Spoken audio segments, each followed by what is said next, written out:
جرہ والا کے اندر آپ نے دیکھا کہ چند دن قبل ایک عجیب و غریب اور ایک انتہائی دلخراش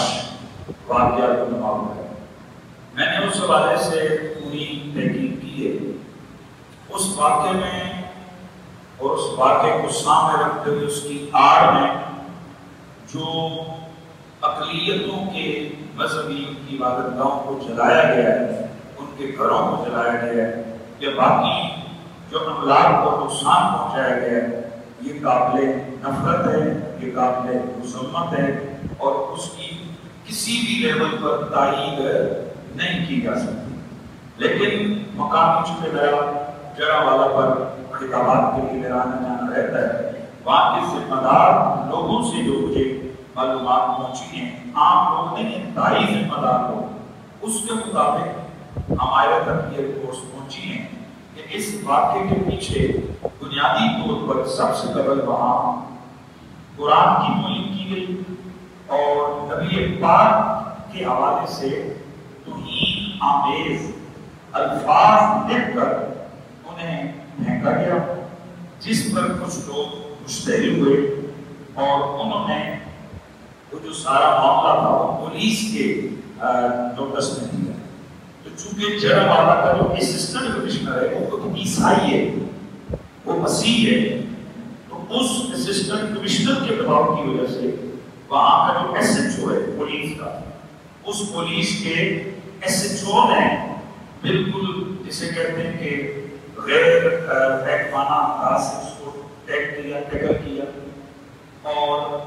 ان ملزمان کو وہاں سے غائب کر دیا، جس پر وہاں کی جو عام آبادی تھی اس میں غم و غصے کی لہر دوڑی۔ پولیس کو چاہیے تھا کہ پھر وہ گھروں کی حفاظت کا انتظام کرتے یا ان کی عبادت گاہوں کے آگے کوئی رکاوٹ کھڑی کرتے، لیکن پولیس نے ایسا کچھ نہیں کیا۔ صبح 7 بجے کا ہوا واقعہ 4 گھنٹوں میں جب پولیس کی طرف سے کچھ نہیں ہوا تو پھر وہ مشتعل لوگ سب سے پہلے گئے اور انہوں نے وہ جو ملزمان کے بارے میں تھا کہ انہوں نے قرآن کی توہین کی اور نبی پاک کے ناموں کی توہین کی ہے، ان کے گھروں میں گھس کر انہوں نے وہاں کے املاک کو جلایا اور نقصان پہنچایا، اور اس کے بعد پھر آگ پورے شہر میں آ گئی اور اس میں بیرونی ایجنسیوں کے ملوث ہونے کے بھی کوئی انکار نہیں کیا جا سکتا۔ بہرحال جو بھی وہاں ہوا اس کے بعد جو کلیسے جلائے گئے، چرچ جلائے گئے، جو عیسائیوں کے گھروں کو جلایا گیا، میں سمجھتا ہوں کہ یہ بالکل غلط ہے اور یہ چیز ہم کسی صورت میں بھی اس کا دفاع نہیں کر سکتے۔ لیکن حکومت کو چاہیے کہ وہ اس واقعے کی اعلیٰ سطح پر تحقیقات کرے اور سب سے پہلے تو یہ پوچھیں کہ وہ ایسی اس نے گستاخوں کو تحفظ دینے کی کوشش کیوں کی ہے، ان کو غیر محکمانہ انداز سے یہ جو غیر قانونی طریقے سے ٹیکل کرنے کی کوشش کیوں کی ہے۔ پھر پولیس ایسے جو باقی جو وہاں کی پولیس انتظام ہیں ان کے حوالے سے بھی گورنمنٹ کو چاہیے کہ وہ اس کے اوپر پوری کارروائی کرے، اور اس طرح کے دیکھیں نا وہ توہین کا واقعہ ان کو سے پردہ چلا گیا اور اب ظاہر آ گیا کیا، اب ظاہر میں آ گیا جناب کہ جی وہاں آگ لگ گئی فلاں ہوگا۔ اب میں اس حوالے سے تھوڑا سا یہ بھی لوگوں کو بتانا چاہتا ہوں، میں نے آج ایک دو ٹیلی ویژن چینلز کو بھی انٹرویو کیا، ان کو بھی میں نے بتایا، مجھے وہ پوچھتے نہیں آخر پاکستان میں ہو کیا رہا ہے، ہم کدھر جا رہے ہیں؟ میں نے کہا ادھر ہی جا رہے ہیں جدھر ہم 9 مئی کو گئے تھے۔ آپ کو سمجھ نہیں آئی؟ تو بھائی یہ تو ٹھہرے مذہبی جنونی، جنہوں نے مذہبی جنون میں آ کر یہ ایکٹ کیا ہے، ہم اس کو قابل مذمت کہتے ہیں، یہ قابل نفرت عمل ہے، اس کی تائید نہیں کرتے۔ ہمارا واضح موقف ہے کہ اگر کہیں توہین رسالت ہو، توہین قرآن ہو یا کوئی اور معاملہ ہو، وہ کام قانون کا ہے، قانونی حوالے سے اور قانونی راستے سے اس کو ٹیکل کیا جانا چاہیے، ہمارا یہ موقف ہے۔ لیکن آپ جب بات کرتے ہو جی یہ مذہبی جنونیت ہے، فلاحی جنونیت ہے، تو بھائی یہ تو ٹھہرے جنونی لوگ ایک جگہ کے کچھ مولویوں کو بولن کے کی مولویوں نے ان کو بھڑکایا اور مولویوں نے بھڑکا کر یہ کام کروایا، تو ہم پوچھنا چاہتے ہیں وہ بڑا لکھا طبقہ جب جب ان کے لیڈر کو گرفتار کیا گیا جی تو انہوں نے پورا ملک گرا دیا، GHQ پہ حملہ کر دیا، انہوں نے تمام املاک کو آگ لگا دی۔ اب آپ بتاؤ نا، یہ جو املاک کو جلایا، تو پھر ہم آپ سے سوال پوچھتے ہیں، ایک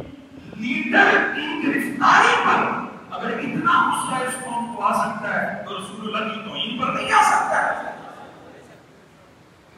لیکن ہم پھر بھی جیسے 9 مئی کے واقعات کی ہم نے مذمت کی ہے، ہم ان واقعات کی بھی مذمت کرتے ہیں، لیکن اس کو صرف مذہبی جنونیت کے ساتھ چھوڑ دینا یہ درست نہیں کہ پوری قوم کو ٹیوننگ کی ضرورت ہے، پوری قوم کو تربیت کی جائے ضرورت ہے۔ آپ جو میرے یہ سننے والے لوگ ہیں، میں آپ سے گزارش ہے، الحمدللہ ہمارے پنڈی میں اس طرح کے کئی واقعات ہوئے ہیں، کئی لوگوں نے شیطانی کرنے کی کوشش بھی کی،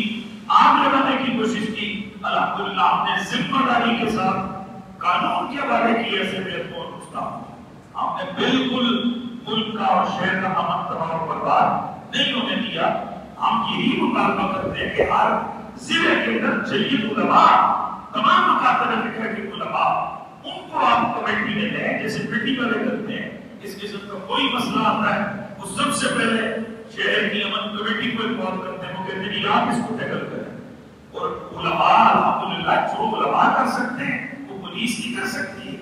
علماء کا ایک ہر مکتب فکر کے علماء کا اپنی عوام میں اثر و رسوخ ہے، اور پھر جب علماء آ جائیں اور کہیں کہ آپ ہٹ جائیں، ہم ان گستاخوں کو سزا دلوائیں گے، تو عوام کا دماغ خراب ہے کہ مختلف قانون کو آپ میں دیں گے۔ تو اس طرح کے واقعات اس وقت ہوتے ہیں کہ جب لوگ یہ دیکھتے ہیں کہ گستاخوں کو جو ہے نا وہ قانون صحیح طرح سے سزا نہیں دے رہا، تو قانون کو اپنا کام کرنا چاہیے، اور آپ تمام لوگوں کو، ہم سب کو بھی اپنا کام کرنا چاہیے۔ ہمیں پابندی ہماری صرف یہ ہے کہ ہم قانون کے حوالے سے گستاخوں کو کر دیں، اس کے بعد اگر جج ان کو چھوڑتا ہے تو وہ ان کی ذمہ داری ہے۔ ہم انشاءاللہ مجرم نہیں ہوں گے، ہم عرض کر دیں گے یا اللہ ہمارے پاس میں جو تھا ہم نے وہ کیا، ان کے خلاف FIR کروا کر ان کو قانون کے حوالے کیا۔ ہم پوچھیں ججوں سے جن خبیثوں نے ان کو چھوڑ دیا، اگر وہ گناہگار تھے اور ججوں نے چھوڑا اب وہ ذمہ دار ہے، اور اگر وہ بے گناہ پکڑے گئے، 4 چوہے انہوں نے چھوڑا، تو وہ ان کا اللہ ان کو دیکھ رہا ہے۔ ہم کم از کم قانون کو ہاتھ میں لینے کے کسی صورت میں بھی اس کی حمایت